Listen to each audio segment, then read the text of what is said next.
आप की अदालतमध्ये जावेद अख्तर यांच्यावर आरोप आहे की यांनी पैसा कमवण्यासाठी तडजोडी केल्या. ही सुद्धा तुमची गोष्ट खरी आहे की तुम्ही जितकी गाणी लिहिली त्यामध्ये कुठे वल्गॅरिटी नाही आली, कुठेच तुम्ही तडजोड नाही केली. पण जेव्हा तुम्ही फक्त पैशांसाठी लिहिता, एखाद्या उद्योगपतीच्या लग्नासाठी तुम्ही स्क्रिप्ट लिहिता, नाटक लिहिता, मग त्यामध्ये तुम्हाला हे तडजोड नाही बघा, हे दिसत का? कुठल्याही उद्योगपतीसाठी नाही. तुम्ही एल मित्तल साहेबांबद्दल बोलत आहात. हो. लक्ष्मी निवास तो एक मित्र आहे आणि जे मी स्क्रिप्ट लिहिलं होतं त्यांच्यासाठी ते बिझनेस नव्हता. ते स्किट तर स्वतः त्याच लोकांनी परफॉर्म केलंय. एलन मित्तल, त्यांची पत्नी, त्यांचा मुलगा, त्यांच्या सुनेने या चौघांनी मिळून ते स्टेजवर परफॉर्म केलं होतं. तर हे एक फॅमिली अफेअर. आता कारण साहेब ते एक हाय प्रोफाईल लोक आहेत, त्याची इतकी चर्चा झाली. माझे कित्येक मित्र आहेत ज्यांच्या मुलांची लग्न झाली तेव्हा मी अशा प्रकारची गोष्टी केल्यात. आता आम्ही काय कॉन्ट्रीब्यूट करणार त्या लोकांच्या आयुष्यामध्ये किंवा आनंदाच्या प्रसंगी? आम्ही तर जे काम करतोय त्यानेच करत राहणार. परंतु ते कुणीतरी येऊन बिझनेस प्रपोजल आहे असं नका समजू.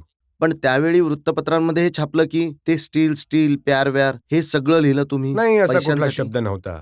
नाही, स्टील प्यार असा कुठला शब्द नव्हता. आणि आणखी त्याच्या बरंच काही फॅमिलीचे लिहिलंय जे की डिटेल्स, कधी- त्यांच्या फॅमिलीचे जे डिटेल्स आहेत ना, त्यांच्या घरचेच जे डिटेल्स आहेत, त्यांच्या आपापसातले जे संबंध आहेत, त्यावरच मी एक फनी असं. जनतेतील बऱ्याचशा लोकांना तुम्हाला प्रश्न विचारायचे आहेत. हा, इथे तुम्ही विचारा.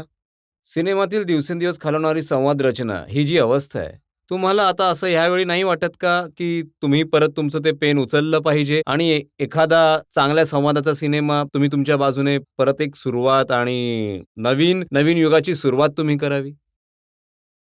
हे बघा, ही तर एक मोठी अहंकाराची आणि गर्वाची गोष्ट असेल जर मी अशा प्रकारे विचार केला की सिनेमामध्ये संवाद ढासळत आहेत, आता मी पेन उचलून सगळं ठीक करेन. मी इतका मोठा विचार नाही करत.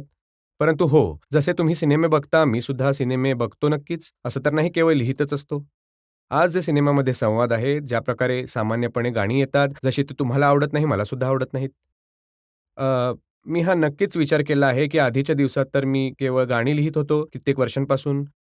खूप दिवसांनी लक्ष सिनेमा मी एक लिहिला.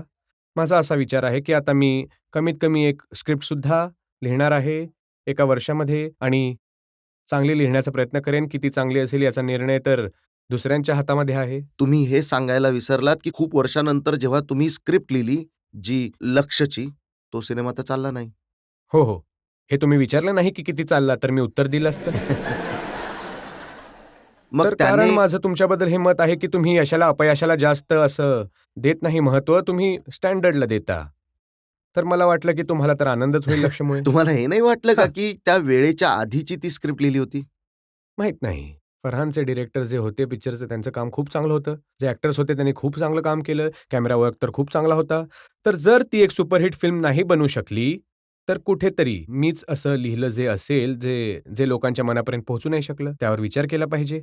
आता हे विचार करण्याचं काम फरहानला करावं लागेल की पुढचा सिनेमा घ्यावा की नाही हो, तुमच्याकडून? बरोबर आहे. नक्कीच बरोबर आहे. आणि पहिला जो स्वतः त्याने लिहिला होता तो किती चांगला होता.